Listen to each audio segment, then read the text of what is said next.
Price the Lord, ஹல்லேலூயா. கிறிஸ்துவுக்குள் பிரியமானவர்களே, இந்த அருமையான காலை வேளையிலும் தேவ சமூகத்துக்கு வந்த உங்கள் ஒவ்வொருவரையும் இயேசுவின் இணையற்ற நாமத்தினாலே அன்பின் வாழ்த்துக்கள். இந்த நாளிலும் சங்கீதம் 128 1ஆம் வசனத்தை நான் வாசிக்கிறேன். கர்த்தருக்கு பயந்து அவருடைய வழிகள் நடக்கிறவன் எவனோ அவன் பாக்கியவான். ஆமென், ஹல்லேலூயா. பாக்கியவான் யாரு? இந்த உலகத்துல பாக்கியவான் யாருன்னா கடவுளுக்கு பயப்படுறவன் தான் பாக்கியவான். இன்னைக்கு கடவுள் பயம் நிறைய பேருக்கு இல்லாமே போயிடுச்சு. சோ எல்லாருமே ஏதோ தானோன்னு வாழ்கிற ஒரு வாழ்க்கையை போச்சு. பயம் இல்லாம தவறுகளை ஈஸியா செய்ய ஆரம்பிக்கிறோம். பாத்தீங்கன்னா கடவுள் நம்மளை பாக்குறாரே, நம்ம தப்பு செய்யக்கூடாது, பாவம் செய்யக்கூடாது, வட்டிக்கு விடக்கூடாது, விபச்சாரம் செய்யக்கூடாது, தவறான வழிகளை நம்ம நடந்து போயிடக்கூடாது அப்படின்ற பயம்லாம் இந்த காலகட்டத்தில் யாருக்கும் இல்லாம போச்சு.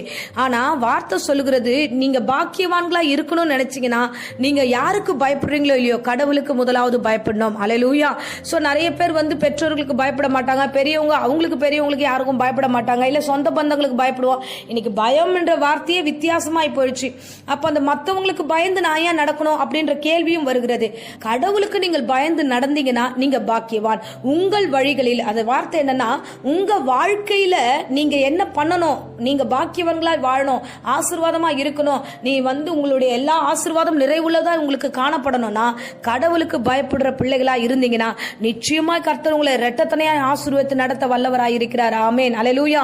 பாத்தீங்கன்னா கடவுளுக்கு நம்ம பயப்படாத பொழுது அநியாயமான வாழ்க்கையில நம்ம போயிடுவோம் அப்படியே. ஆனா கடவுளுக்கு பயந்து வாழ்ந்தோம் என்றால் நிச்சயமாய் கர்த்தர் கண்டு நம்மளை ஆசீர்வதிப்பார்.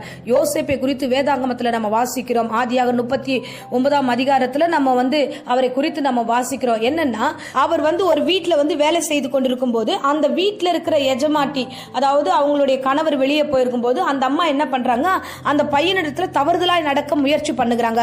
அப்பொழுது அவன் சொல்லுவான், இந்த வீட்டுல எஜமான் எல்லா பொறுப்பையும் என்கிட்ட கொடுத்திருக்கிறாரு, உங்களை தவிர நான் எப்படி இப்படிப்பட்ட பெரிய விஷயத்தை செய்யறது. அது மட்டும் இல்ல, அவன் ஒரு அழகான வார்த்தை சொல்லுவான். என்னன்னா, இப்படி இருக்க நான் இத்தனை பெரிய பொல்லாப்புக்கு உடன்பட்டு தேவனுக்கு விரோதமாக பாவம் செய்வது எப்படி? ஆமென், ஹல்லேலூயா. பாருங்க, அவனுடைய வார்த்தையினுடைய காரியத்தை பார்க்கிறோம். வீட்டுல யாரும் இல்ல, சந்தர்ப்பம் நல்ல ஈஸியா கிடைச்சிருக்கு, தவறு செய்யலாம். வாலிப பையன் நல்லபடியா தவறு செஞ்சு அவனுடைய சந்தோஷமா அவன் வாழ்ந்திருக்கலாம். ஆனா அவன் ரொம்ப தெளிவாய் ஒரு வார்த்தை சொல்லுகிறான். என்னன்னா, நான் இவ்வளவு பெரிய பாவத்தை செஞ்சு ஆண்டவருக்கு விரோதமாக நான் எப்படி நடப்பேன்? இல்ல, அது தப்பு, நான் தேவனுக்கு பயப்படுகிறவன் என்று அவன் சந்தர்ப்பம் கிடைக்கும் பொழுது கூட அவன் அதுல உத்தமமாய் வாழ்ந்தான். ஹல்லேலூயா. நீங்கள் தேவனுக்கு பயப்படுகிற பிள்ளைகளா இருக்க வேண்டும். சூழ்நிலைகள் அமைஞ்சதுன்னா அந்த இடத்துல நீங்க பரிசுத்தமா வாழ்ந்து காமிக்கணும். கடவுளுக்கு பயந்து வாழ்ந்து காமிக்கணும். கடவுள் நம்மளை பார்த்துட்டு இருக்கிறாரு, ஆண்டவர் நம்மளை பார்த்து கொண்டிருக்கிறார், ஏசப்பா நம்மளை பார்க்கிறார், நம்ம தப்பு செய்யக்கூடாது என்ற ஒரு உணர்வு நமக்கு தேவைப்படுகிறது. ஆமென், ஹல்லேலூயா. யோசேப்பு அதை தான் சொல்றான் அந்த அம்மா கிட்ட. இல்ல, என் தேவனுக்கு விரோதமா இவ்வளவு பெரிய பொல்லாப்பு நான் எப்படி செய்வேன்? நான் தேவனுக்கு பயந்து நடக்கிறவன் என்று தன்னைத்தானே அவன் வெளிப்படுத்தினான். இப்படிப்பட்டவர்கள் தான் பாக்கியவான்கள். பார்த்தீங்கன்னா அந்த இடத்துல நம்ம யோசேப்பை குறித்து பார்த்து முடிவில் அவன் மிகப்பெரிய அதிகாரியாக அந்த தேசத்துக்கு, எகிப்து தேசத்துக்கு மாறினான் என்று வேதம் சொல்கிறது. அருமையானவர்களே, நீங்க வேலை செய்கிற இடமாகட்டும், இல்ல வீடாகட்டும், மற்ற இடமாகட்டும், தொழிலில் இருக்கிற இடமாகட்டும், எங்க போறீங்களோ எங்க வரீங்களோ இருக்கிற இடங்களில் கர்த்தருக்கு பயந்து நடந்து கொள்ளுங்க. ஒவ்வொரு விஷயமும் கர்த்தர் பார்த்து கொண்டு இருக்கிறார். நம்ம பாவம் செய்யறோமா, அநியாயம் செய்யறோமா, மற்றவங்க பொருளை வீட்டுக்கு எடுத்துட்டு வந்துடுறோமா, என்ன செய்யறோன்றத பாருங்க. கடவுள் பார்த்துட்டு இருக்கிறார். சோ அநீதியின் தேவன் அல்ல அவர், நீதியின் தேவன் அவர். அவருக்கு பயந்து நீங்க நடந்தீங்கன்னா, உண்மையாலுமே உங்க வழியில அவருக்கு பயந்து நடந்தீங்கன்னா நீங்க தான் பாக்கியவான். நீங்கள் செய்வதெல்லாம் வாய்க்கும். நீங்கள் என்னெல்லாம் செய்றீங்களோ எல்லாத்தையும் 100 மடங்கு ஆசீர்வாதத்துல கர்த்தர் உங்களை ஆசீர்வதித்து உங்களை பெருக பண்ணுவார்.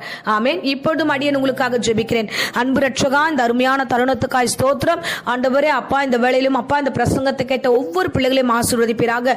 உமக்கு பயந்து பரிசுத்த நடக்கையோடு தன் வாழ்க்கையை நடத்த கிருபை தாங்க. தேவையில்லாத ஆண்டவரே டெம்டேஷனை கொடுக்கிற, தேவையில்லாத உணர்வுகளை கொடுக்கிற பிசாசை இயேசுவின் நாமத்தில் சபித்து கட்டுகிறேன். உமக்கு பயந்து உம்முடைய கண்களுக்கு முன்பதாக பாக்கியவான்களா இந்த பிள்ளைகள் நிலைத்து நிற்கட்டும். தொடர்ந்து காத்துக்கொள்ளும், வழி நடத்தும். வியாதி, விக்கினங்கள், ஜலி, ஜுரம் எல்லாவற்றையும் இயேசுவின் நாமத்தில் சபித்து கட்டுகிறேன். பூரண சுகத்தினால் இடைக்கட்டும். இயேசுவின் இணையற்ற நாமத்தில் ஜெபித்து ஒப்புக் கொடுக்கிறேன் ஜீவனுள்ள நல்ல பிதாவே. ஆமென், ஆமென். Praise the Lord. God bless.